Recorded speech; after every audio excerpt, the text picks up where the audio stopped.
I'm going to read some points to you. Just read it first of all. There's a lot involved in here, and then we can go into discussion, and I'll comment on it too. But do listen carefully for the first reading. If I read too fast or something, say so. I don't think you'll be able to make much notes on this because there's so much to it. You can see. All right. It is entitled, How to Learn from a New Experience. 1.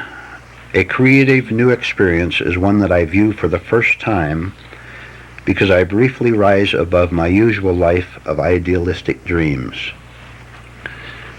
2.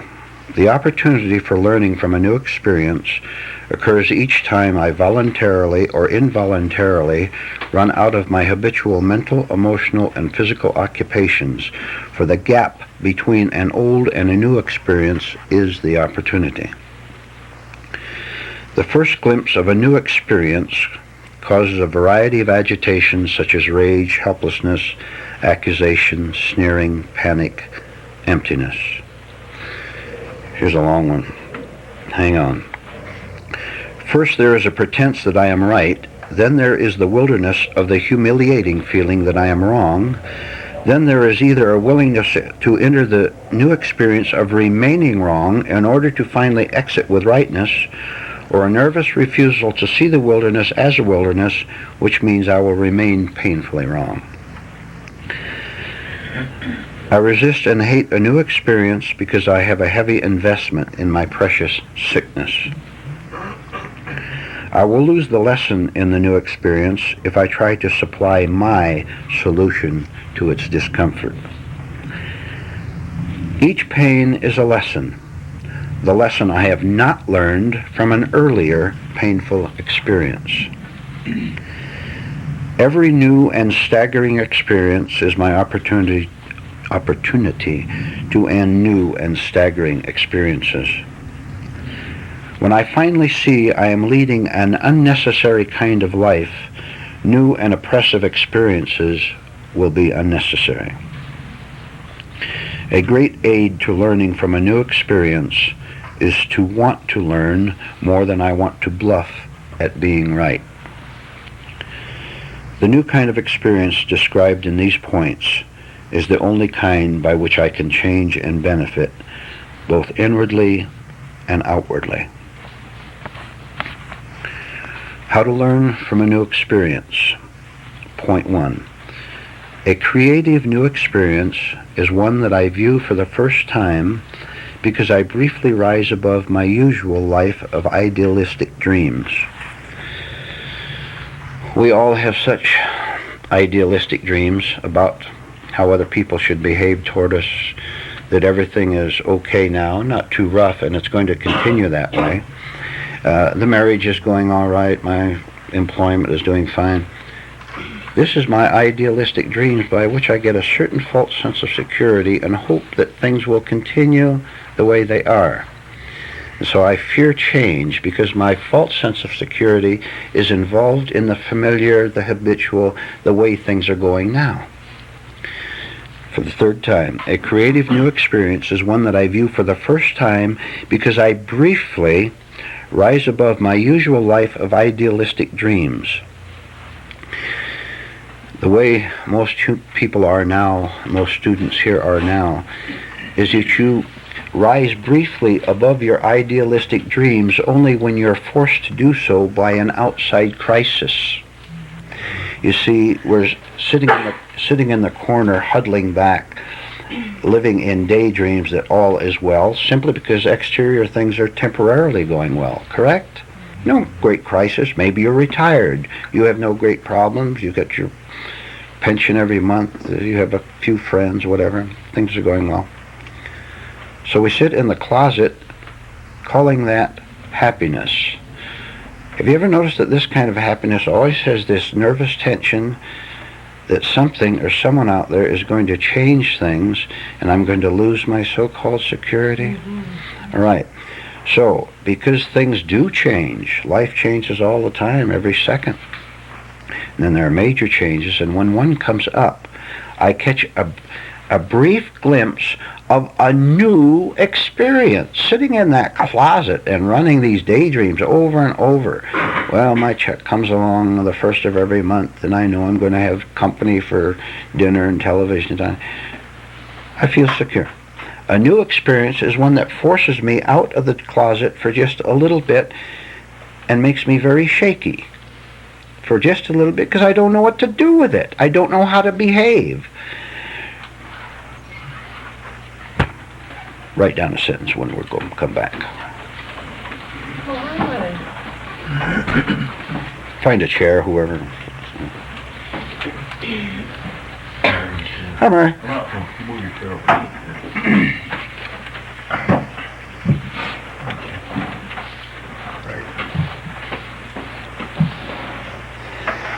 The sentence is, sickness always knows how to behave. Doesn't it? Sickness always knows how to behave.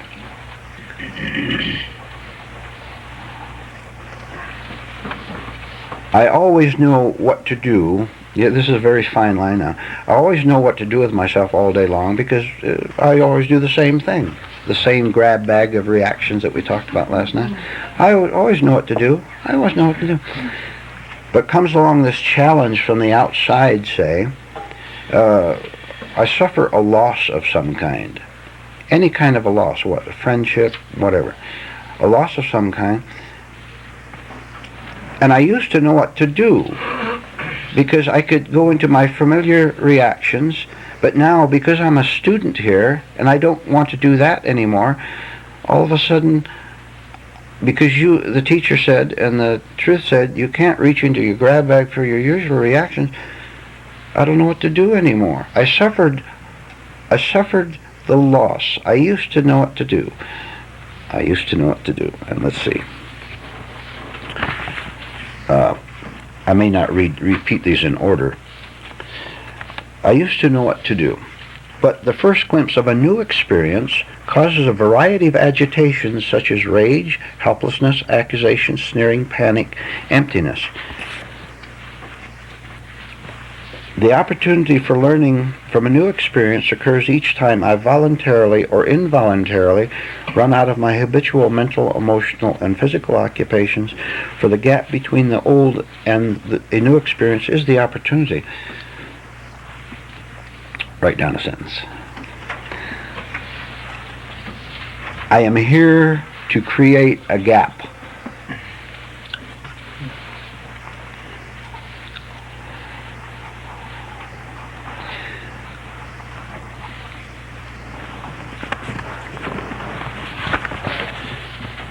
First, there is a pretense that I am right. Is not this the life we all live in, human beings live in, and they come... go ahead, Jeremy. Is there always a jolt preceding a new experience? Oh, there must be the jolt. The jolt is the gap between the habitual response and the new non-response.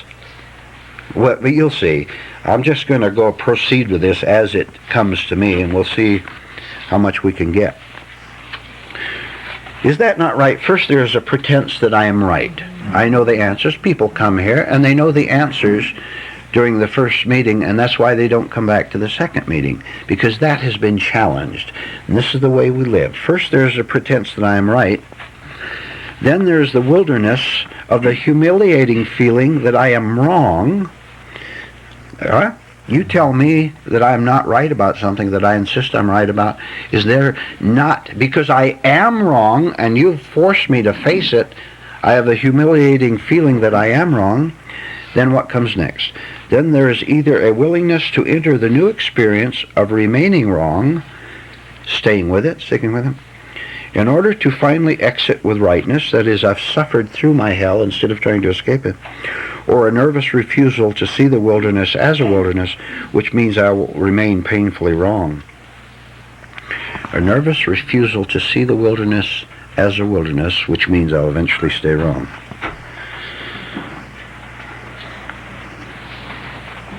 All right, the second point. I'm skipping around here. The opportunity for... You're creeping closer. The opportunity for learning from a new this is good because it's sort of a uncomfortable it's unnatural to be this close, but we can learn from that and not suffer from it. Well, we may suffer. The opportunity for learning from a new experience occurs each time I voluntarily or involuntarily run out of my habitual mental, emotional, and physical occupations, for the gap between the old and a new experience is the opportunity.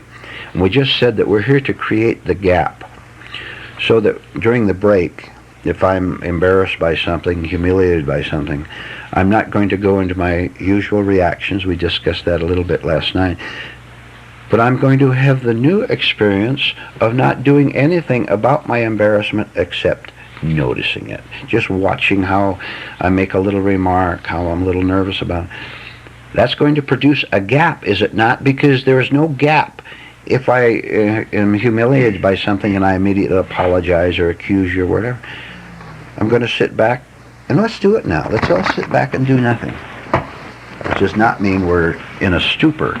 It means we've got pretty much, to some degree, our mechanical reactions out of the way so we can pay attention. So that I can put the gap in there, which is the wilderness, but now there's a difference. I am aware that I'm in the wilderness and I don't know what to do about it.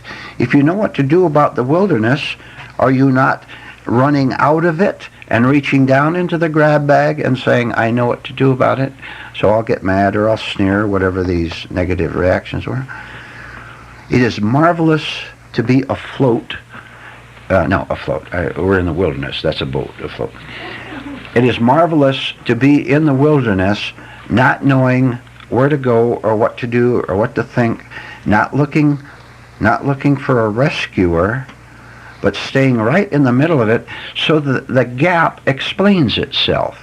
And the gap will finally explain itself by you see that the gap is nowhere but in your own wrong thinking. Then when the wrong thinking comes to an end, the wrong thinking of trying to escape, for example, when that comes to an end, then the wilderness ends, because the thinking was the wilderness. And I've slowed it down to the point where I'm not going to quickly react the way I usually do, but just remain there with nothing to do and nothing to say, so that I get more terrified of the wilderness. And isn't this interesting? The scareder I get of being in the wilderness with no place to go and nothing to do, the scareder I get, the more I begin to understand its nature, and the faster I shatter it. Correct? So do you see why we impress upon ourselves the need to not only be scared, but to try to increase it as much as possible? And we increase it simply by staying in it. We dilute it if we try to do something about it, the comfort that someone spoke about last night. This one should be easy to understand. I resist and hate a new experience because I have a heavy investment in my precious sickness. Right? No, not too difficult to understand. I will lose the lesson in the new experience if I try to supply my solution to its discomfort. My solution is the grab bag of answers of one or another. If I supply my solution, I haven't created the gap. I've merely gone from one thought to the next, from one bus to the next, without slowing it down so I can just see how I immediately want my solution to it, and then try to see that my solution has never ever solved anything. Every new and staggering experience is my opportunity to end new and staggering experiences. Doesn't that give us a new viewpoint on opportunities? Don't we have one every 5 seconds from that viewpoint? Huh? But it's all so unconscious and you don't see it. What unconscious challenges, crises, have you had since coming into this room at 8:30 on or whatever that you didn't catch? Therefore, you lost the opportunity to create a gap, a space. You lost that opportunity, and therefore you lost the opportunity to shatter your unconscious suffering from your unconscious movements of mind and feeling, and body for that matter. When I finally see I am leading an unnecessary kind of life, new and oppressive experiences will be unnecessary. An unnecessary kind of life, the life of being sick, a life of being afraid, a life of running away, a life of being afraid what time can do to me. Are you afraid of what time can do to you? Are you young people? Are you middle-aged people? Are you older people? Are we afraid of what time can do to us? You have a false investment in time then, do you not? In what? In your youth? Or in your pension? Or maybe you're middle age and you still have hopes of the future, and you're a little bit afraid that that future isn't going to deliver the promises that the ad in the paper gave if you bought this book or studied this course or whatever. The most beautiful kind of life is lived when you have nothing to live for. Right? Understand? No? Yes? No?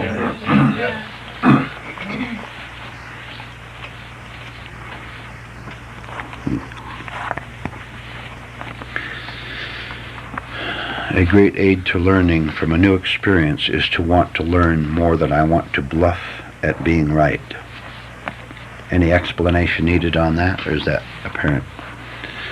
The new kind of experience described in these points is the only kind by which I can change and benefit, both inwardly and outwardly. I'm going to read all of them once more, fairly slow, and then we'll have open discussion on it. How to learn from a new experience. A creative new experience is one that I view for the first time because I briefly rise above my usual life of idealistic dreams. The opportunity for learning from a new experience occurs each time I voluntarily or involuntarily run out of my habitual mental, emotional, and physical occupations. For the gap between an old and a new experience is the opportunity. First, there is a pretense that I am right. Then there is the wilderness of the humiliating feeling that I am wrong. Then there is either a willingness to enter the new experience of remaining wrong in order to finally exit with rightness, or a nervous refusal to see the wilderness as a wilderness, which means I will remain painfully wrong. I resist and hate a new experience because I have a heavy investment in my precious sickness. I will lose the lesson in the new experience if I try to supply my solution to its discomfort. Each pain is a lesson, the lesson I have not learned from an earlier painful experience. Every new and staggering experience is my opportunity to end staggering experiences. When I finally see I am leading an unnecessary kind of life, new and oppressive experiences will be unnecessary. A great aid to learning from a new experience is to want to learn more than I want to bluff at being right. The new kind of experience described in these points is the only kind by which I can change and benefit, both inwardly and outwardly.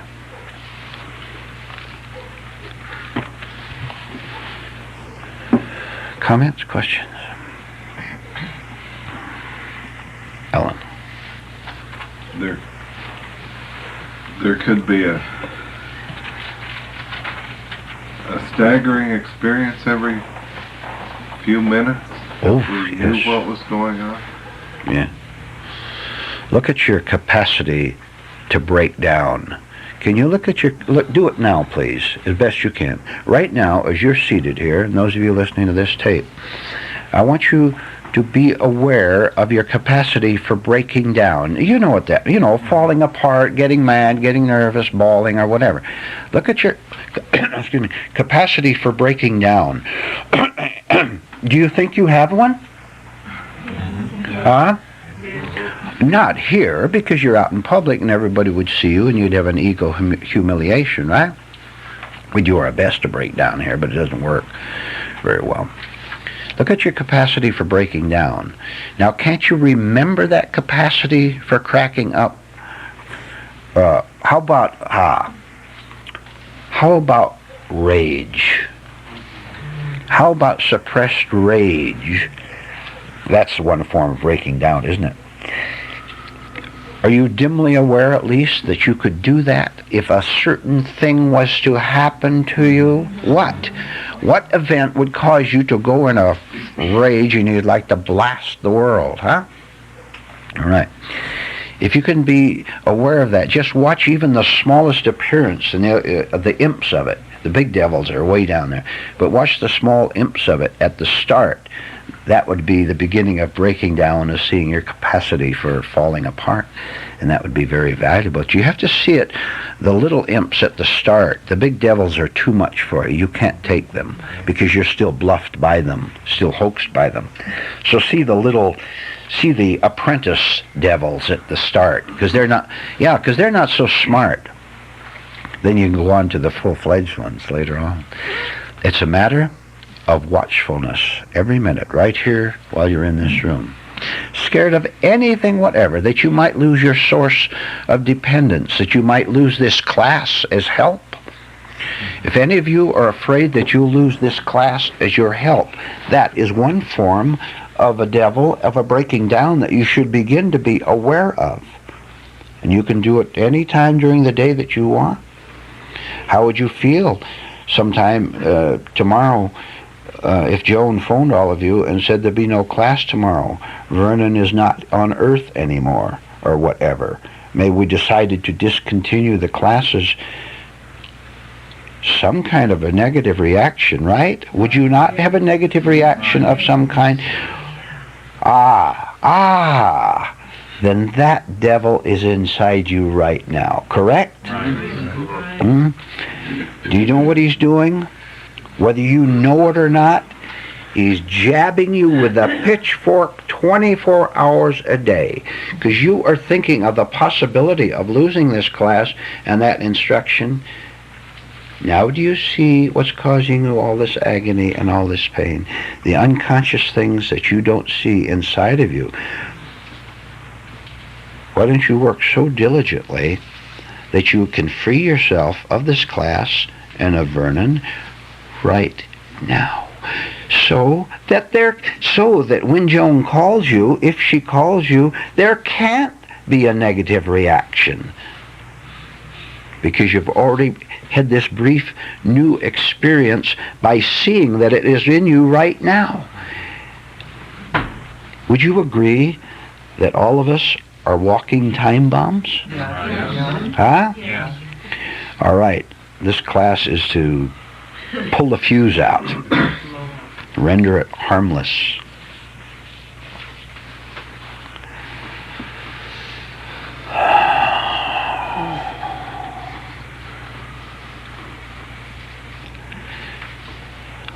I will repeat. See the little tiny imps, and you can catch them in this room, and you've given some instances. For example, Phyllis, what was your reaction yesterday when you were mildly reprimanded, rebuked? I was watching it, and I found that I was open. There was an openness. Okay. And I was willing to think about whatever anybody said. All right. Did you have your hand up, Rudy? Yes. The second sentence that you gave, Vernon, about the gap, you said something, either the gap comes when you either consciously come to an end of yourself or unconsciously. I'll read it. The opportunity for learning from a new experience occurs each time I voluntarily or involuntarily run out of my habitual mental, emotional, and physical occupations. For the gap between an old and a new experience is the opportunity. See where they are that way. Now, if you can tell me the truth, then can you point out so that I can see? Yes, the wide-eyed innocence on your face is one of them. You have such a nice white... You're not that innocent inside, are you? No. Ah. But that doesn't answer my question. Answer it for yourself by listening to what I just said. See the contradiction between nice, wide-eyed, and kind of pleasant Linda and what you have inside you, which does not mean you have to growl or anything like that. Now go ahead, please. I was aware that when you said that, I got very embarrassed, but I don't see we're asking you something that I'm trying to understand is phony.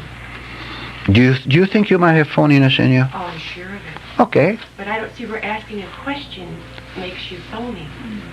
No, your manner. You see, you can ask a question from something higher in you, or you can ask it for something lower in you. Can't you see the difference in the manner in question asking? You work on that, Linda. Listen, the next time, and you can ask all you want, and that's fine. You turn the arrow back and watch your expression. Watch how you're very humble toward me, Lynn. You're very humble. Because you embarrass me. Pardon? Yes, but if you... That makes me defensive a little bit. I'm aware of that. It all right. shouldn't be, but it is. All right, you're very polite to me. If you and I were in a different kind of a relationship of some kind, you could turn completely around in this nice, pleasant Linda toward me and blast me. I know that. In a different kind of circumstance. Try to be aware of that. All right, let's take a 10-minute break. Then, after that embarrassing, humiliating experience, you can take a closer look at it, revise it, rewrite it, make it sharper, etc. All right, we're on for open discussion. Who'd like to talk? Tom. Can I have 2 minutes? Oh, yes. Oh, yeah, thank you for reminding me. Any of you who cannot come tomorrow, who want to give your short little talk now, may do so. So let's see hands of who wants to give a talk now. 1. Duffine is 2. You were 3. You were worthy.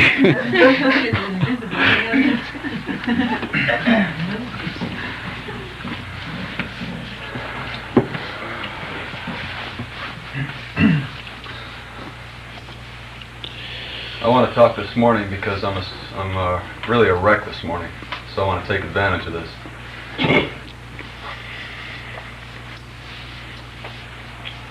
We went up to Utah, went snow skiing.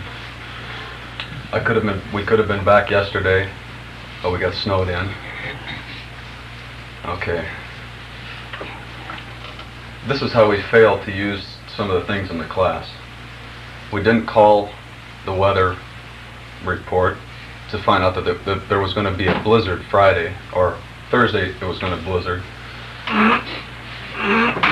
And the second thing we did was we took ourselves with us on the trip, and that's what made it a bad trip, cancel the trip that we're always talking about here.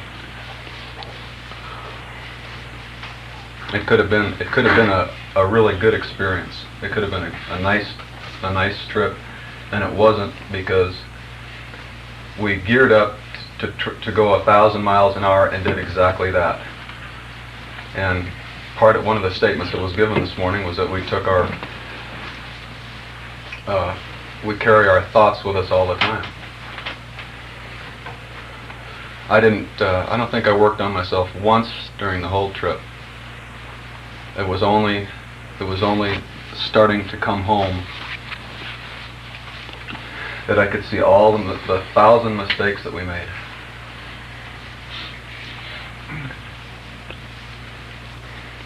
And Vernon, I felt a real deep stab this morning when he was mentioning proper male-female behavior, because I saw this morning more clearly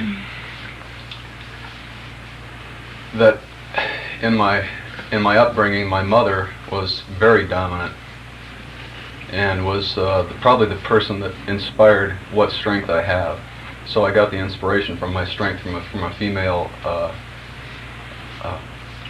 being, and this is one of those things that has structured me, and it's taken me into all the pain that I've endured all these years. And I also saw this morning that I hate my mother for this now. I hate her because she was strong, and I hate my father because he wasn't strong. Are you aware that your parents hated you? No. Be aware of it. All sleeping human beings hate everybody else. Duffy.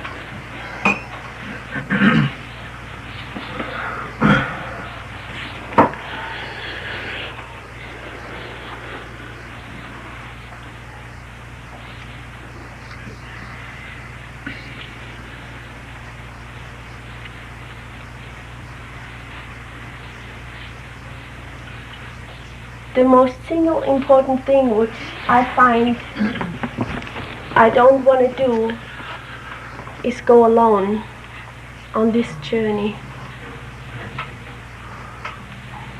I try to drag somebody along, and it's not possible.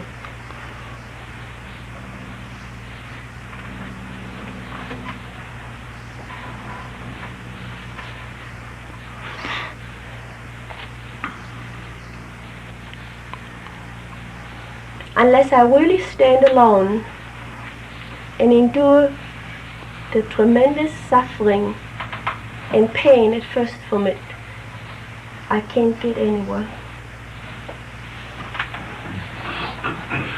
Please, yes.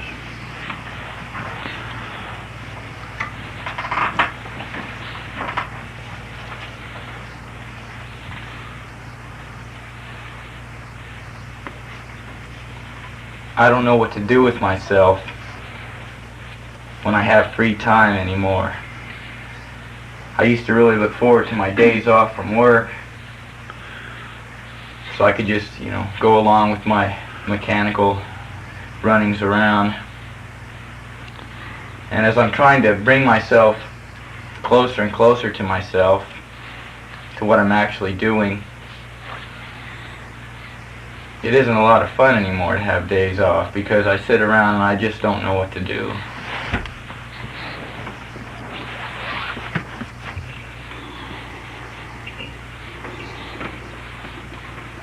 So, Write down a sentence, please. The agony of self-separation is that it never knows what to do with itself. The agony of self-separation is that it never knows what to do with itself. And that self-separation can mean several things, but a general term for neurosis, sickness. It never knows what to do with itself. And even when it knows, it doesn't know. Even when you know that you're going to buy that boat and just have a lot of fun, already your mind is thinking of how the exact phrase you will use for telling your neighbor, shall I have the casual approach this time? Or should I emphasize the savings I made on it? Or should I, he got a new car, maybe I'm going to invite him to come out on my boat and the glory comes to me for a little bit. His new car, I can't afford the car, but I got the boat, so I will get some glory. Why don't you and your wife, we'll have a little picnic basket out there and we'll have some good times out on the lake there. Do you know, this is hell, isn't it? Write down a sentence. Preparing for heaven is hell. Preparing for heaven is hell.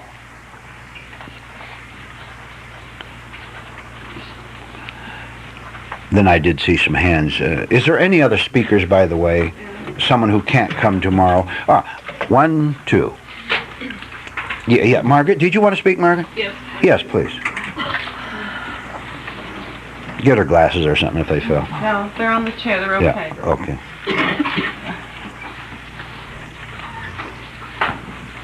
I'm kind of shaking this morning because The man-woman relationships are discussed again, and I've been saturated with them. I've been in so damn many workshops over the years, and the thing that you're talking about meant a great deal to me.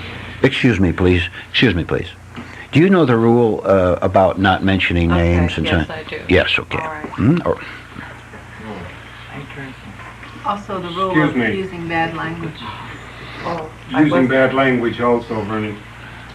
What did I use? I don't even remember. Something similar to Hoover Dam. Describe the workshops. Oh, Did you remember your word description? no, I didn't. Absolutely unaware that I used words. All right, excuse me again, please. Let's slow down. Margaret, you're going 90 miles an hour. Slow down and stand there and look at all those sweet, smiling faces out there. If anybody says a bad word, they will be fined $2. If you mention the name of any teacher, book, study course, anything, you'll be fined $2. Now you are on.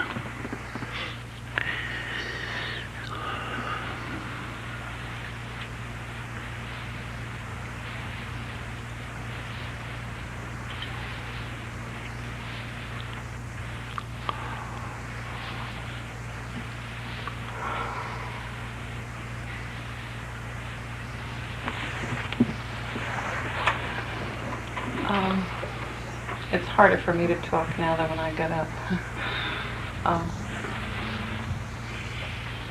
I've been very indifferent.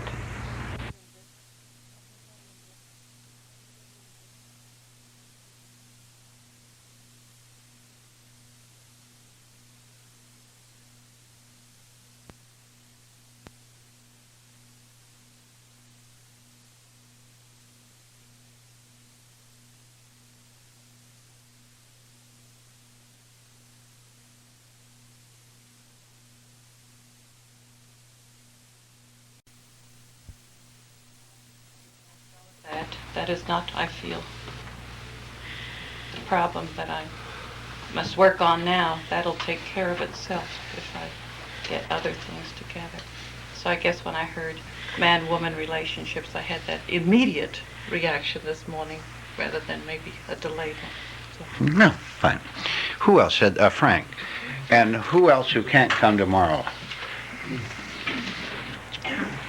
All right.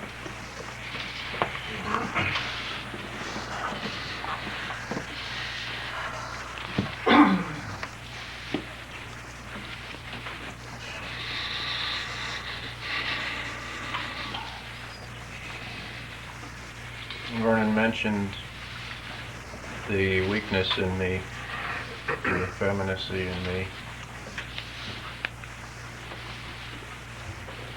It's the base for all my fear of women and sexual things with women.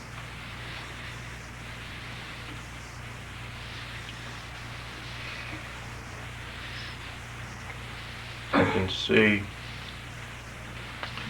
where I did indeed get a lot of my feelings from my parents. The father was weak, the mother was domineering. She didn't know it. There's no one there to blame. They didn't know it at all. The only reason for any of it is unconsciousness in them, their parents, me. No one could see the lie until one person started coming to this class. And the responsibility is for me to see it and observe it. And some action will be taken that isn't the present me to correct the situation. Take a couple questions, Frank. Yeah. Please. Give them a few. Richard, could you go into a little bit what mental blocks are and how you work with those? Okay. Mental block for Frank.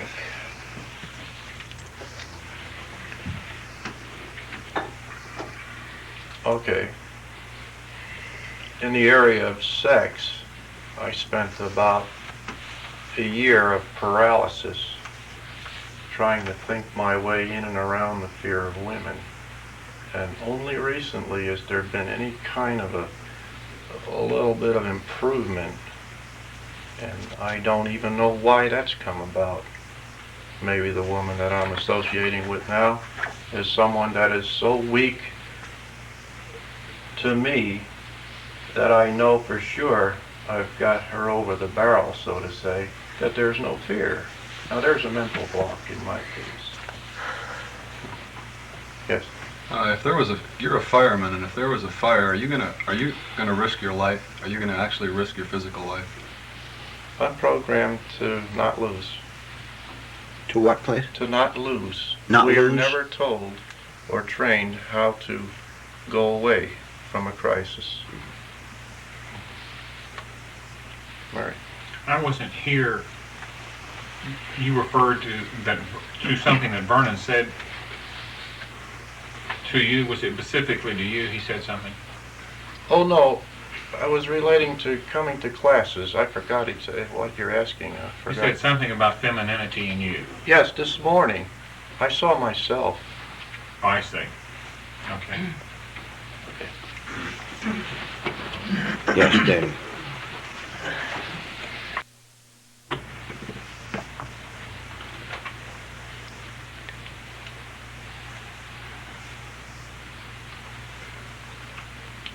Sitting in my chair today,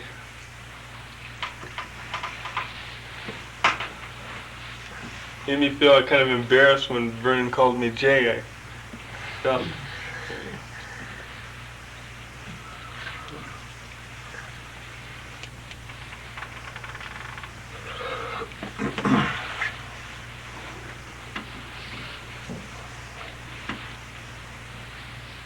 felt like I was outcast from the group. Wasn't a part of it.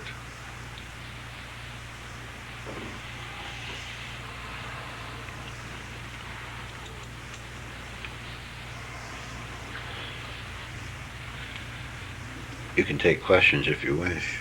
I'll take 2 questions. Are you identified with your sister?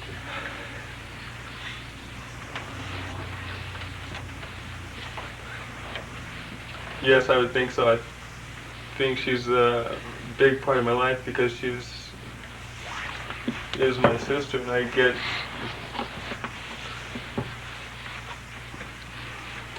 when she gets hurt, I get hurt. Is your relationship with any of your friends changing in any way?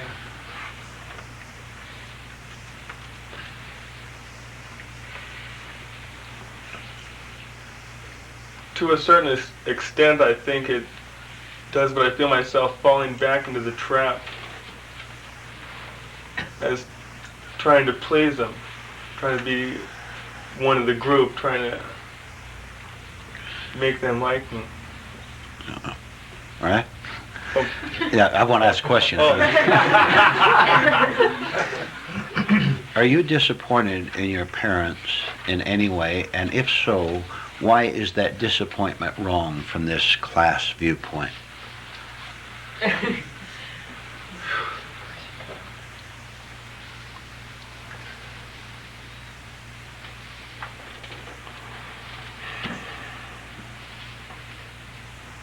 That's a hard. Why don't you break it down into 2 parts? Are you disappointed in your parents?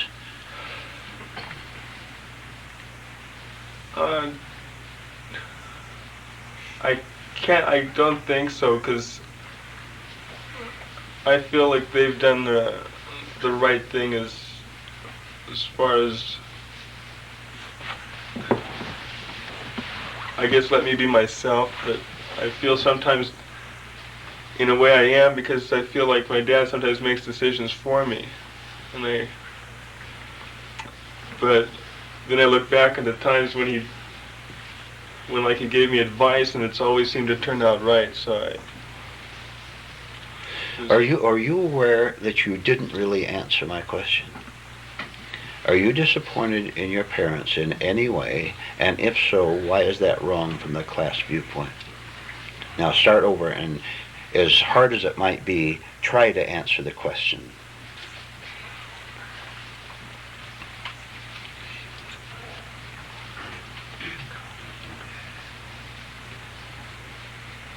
my mind seems to have blocked out. I trying to think of something, but I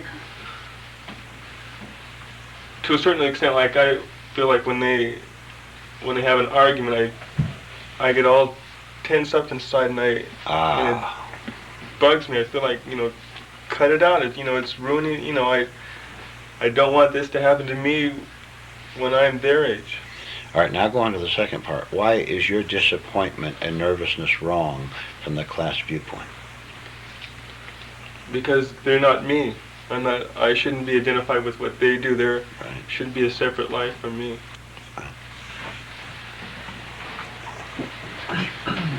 All right, we have open discussion from now on. Anything, 1, 2. I had a strong reaction to what Margaret said. How many of us still impulsively buy something and after getting the thrill of it, don't know what to do with it? Huh? What do you buy? Because you got a thrill out of that temporary possession, and you know what? You will even try to salvage your guilt by giving it to someone so you can say, well, it's valuable to him, so therefore I wasn't so stupid in buying that wooden Indian. How many of you own wooden Indians? I gave them all away.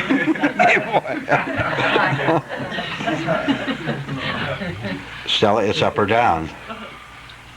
I was wondering if you would comment on Tom's reaction that his baby was the greatest thing in his life. Well, not the greatest thing in his life, but he in very few words, he indicated what it meant to him.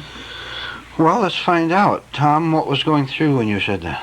Stella approached it from the other side. I was approaching it from the point that not what it means to me, but what it doesn't mean to me. I am so mechanical, and I understand so little about something coming from the infinite into this physical form. And if you think about it, aren't we all a miracle beyond any description any scientists know today? There's just coming into being. I cannot appreciate and feel the significance of something coming into being that I was responsible for. Here are two sleeping people talking to each other. Larry. I noticed in Tom's talk about the trip that we made all the mistakes. It must have been him and somebody else. But when the child is mine. Just the different words that he used. When we made the trip, we made mistakes. It wasn't Tom's mistakes, but the child is his child, not our child. I'm just looking at the words that was used. 1, 2. Getting back to what Dauphine said, a comment, neuroses must always justify itself. Yes, right. Al. If I find myself in any type of painful situation, embarrassment or humiliation, am I supposed to look at it and drop it, or am I supposed to look at it and stay with it? You stay with it. And if you stay with it long enough, the force is taken out of it, and it will fade away. But this is a long, long process, hundreds, thousands of times over the years. Don't be discouraged by lack of results. Just keep working, and sooner or later, you will feel the results. 1, 2. Last night, something happened, and before coming to this class, I would have just been hurt and say, oh, I'm hurt. But I could see that what was hurt was my idea of the way things should be. Yes. Oh, fine, yes. Dorothy. It is possible to use a situation, even when you're all by yourself, to be humiliated, without being specific. Haven't there been times when you did something or something happened and you think, gee, I'm glad nobody saw me do that? Or yes, oh yes. you can, I speak due to some of the, but it's possible even by yourself. All day long you can catch yourself doing dumb things, and that's valuable. Or you're on now, aren't you, Alan? Yes. All right. Hands, comments. 1, 2, 3. Sleeping in the sense that there's no communication. Yeah, you were. I wanted to go to sleep. Talking about domineering parents, whether the father or the mother was domineering. My father was, the boss, but he was strong in the wrong way completely. That's Some of good. the things he used to say to me about how to treat women, now, and I listened to him. Strong in the wrong way. Wasn't that a good phrase? Yeah. Did I interrupt you? I'm sorry. No, that's okay. I just wanted to connect this with what Margaret said earlier, how our thoughts are always wanting to prepare for our future, and how once you said, nothing prepares for our future except thought, which will always distort our future. And we'll always be scared. Thought is fear. I remember an excellent way that I haven't had the courage to work on myself yet with was when Alan said about a year ago he got caught picking through a garbage can and someone was watching him. Yeah. Maybe we ought to all find a garbage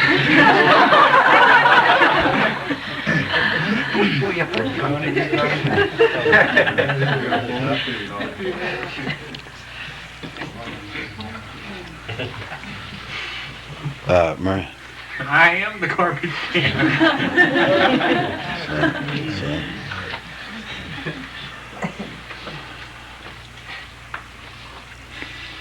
To be asleep means just to believe in the world. Yes. To be asleep, it means to mutter on. 1, 2. Another aspect of being asleep is that we think we have to answer somebody's comment in class. Or they might even ask us a question. Right. Sometimes it's much better not to. What did you learn last night in connection with that?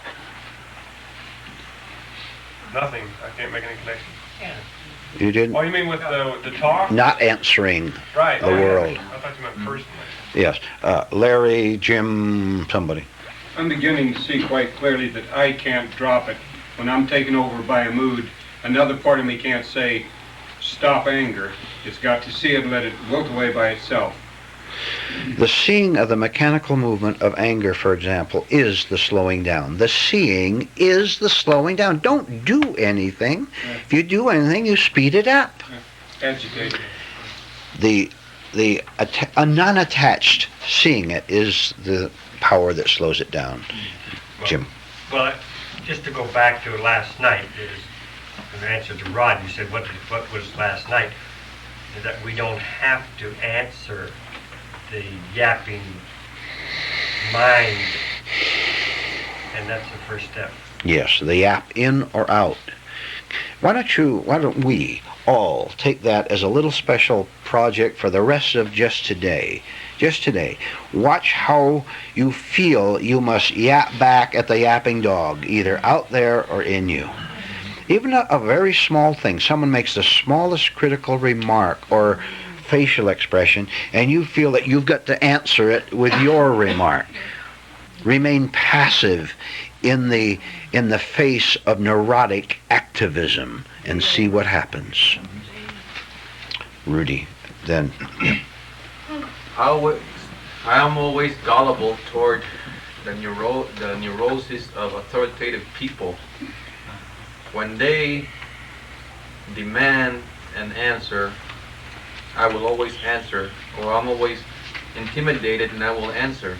I cannot see that it's the world that's asking for an answer, and especially people who I think are spiritual. I feel that especially in this class, I would have answered, or tried to answer. All right, Rudy. Please.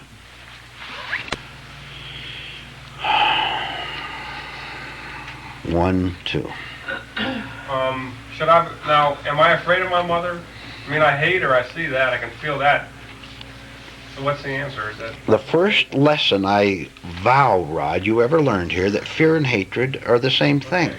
Simply different expressions, different rock bursts of lava out of the same volcano.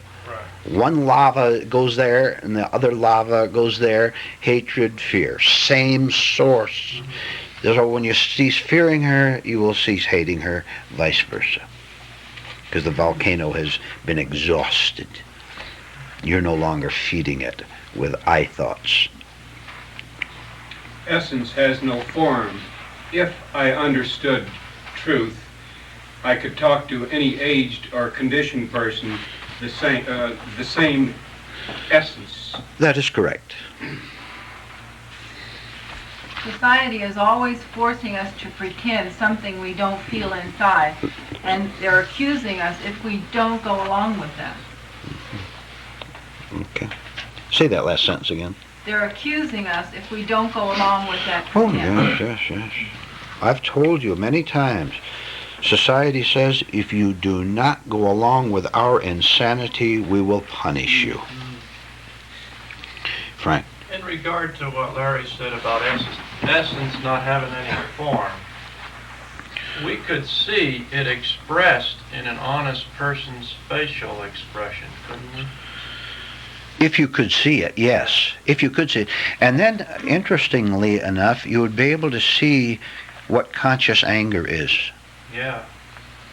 You'd see through it. You'd know it isn't I had an ordinary inkling anger. of what that looked like Yeah. the other night. When I feel that I still want some kind of an approval from my parents, is it because I'm still afraid of my parents? Oh, yes. And you want to be a little girl. Patted on the little tousled head. And even, get this, the opposites are there, even wanting to be scolded by them for being a bad little girl. I'm still the little girl, and Big Mom and Papa, they will tell me what to do, and if I don't, they'll help me by scolding me. Give up your love of being scolded. Grow up into that estate where you don't need to be scolded. You said that we'd be able to recognize conscious anger. Yes. I recognize that in you all the time. Or, all right. Okay. I understand that, yes. Nothing. Incidentally, it's marvelous. It's necessary. Otherwise, we'd have crumbs out there. Yeah, that's what I was just going to add. That conscious anger is a relief for me to know that my nonsense cannot fool him. That's there, so good.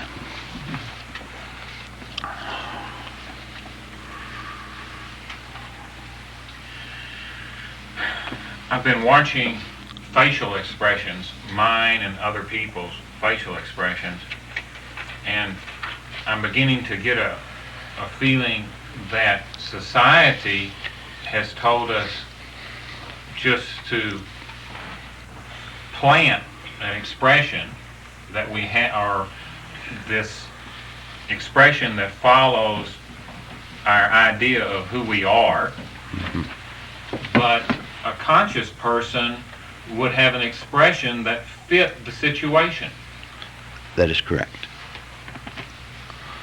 We'll take another 3 or 4 minutes.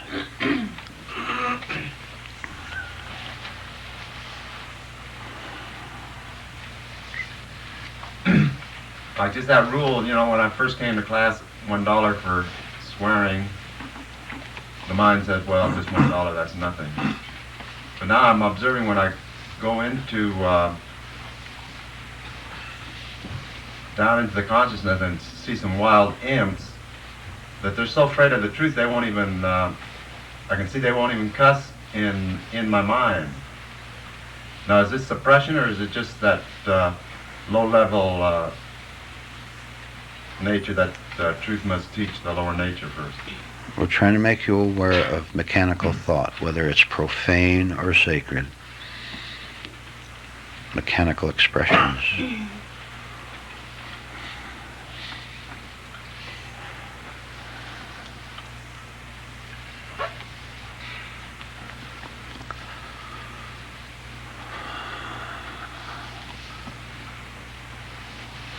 time may come when you'll be able to live without rules, live above rules. Meanwhile, you have to be protected against your own ignorance in roaming away from the meadow out into the woods where the wolves are. The fence around the pasture where the sheep are, this fence is the rule. Take away the fence and you wouldn't have sense enough to stay inside. You have to be reminded by walking up and bumping into that fence. You have to be reminded for your own sake that if you go out there before you understand what's out there, you'll be attacked by wolves. So rules are necessary at a certain level. The sheep can, to continue the illustration, the sheep can become so strong that the sheep will scare the wolf. But until that time, the fences must remain in place. Then when you become a very strong sheep that can scare and terrify the wolf, the fence will fall all by itself.